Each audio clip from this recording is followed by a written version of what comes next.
terima pasal daripada Kuantan ya. Ni buat kuih petit, katanya tak hidup. Bila tengok nampak ada semut ya. Banyak semut ni, jadi saya bersihkan dulu semua semut ni.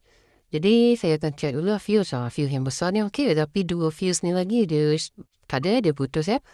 Jadi saya akan keluarkan dulu lah dia punya fuse ni. Keluarkan dulu dia punya fuse.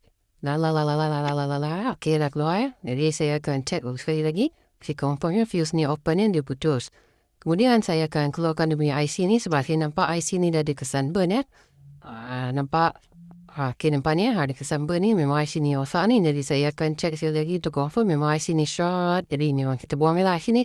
Dan kita check dulu resistor okay, kita check resistor okay, kita check base rectifier pun okay. Tapi sebab base rectifier ni tadi bersemua, saya rasa memang dia rosak ni. Jadi saya akan tukar je. Okay, sekarang check lagi. Alright, tukar base rectifier yang baru. Okay, kemudian kita potong kaki dia. Kemudian kita akan pasang lah IC ni yang baru. Jadi kita fitting dia cantik-cantik. Kemudian kita akan solder semula. Okay, bila kita dah solder, kita bersihkan dulu lah. Bukan solder ni. Kemudian kita masukkan fuse baru. Solderkan juga. Dan sekarang kita akan test. Kita pasang power cord. Dan masa untuk on.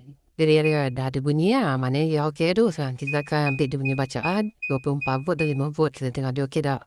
Okay, 24 volt dia ada. Kemudian kita check dia punya pin ni. Display 5 volt ada. Okay, nampaknya dia dah okay ni. Jadi dia dah okay ni. Kita akan bungkus lah kembali untuk kita postkan dia kembali ke Kuantan. Sekian.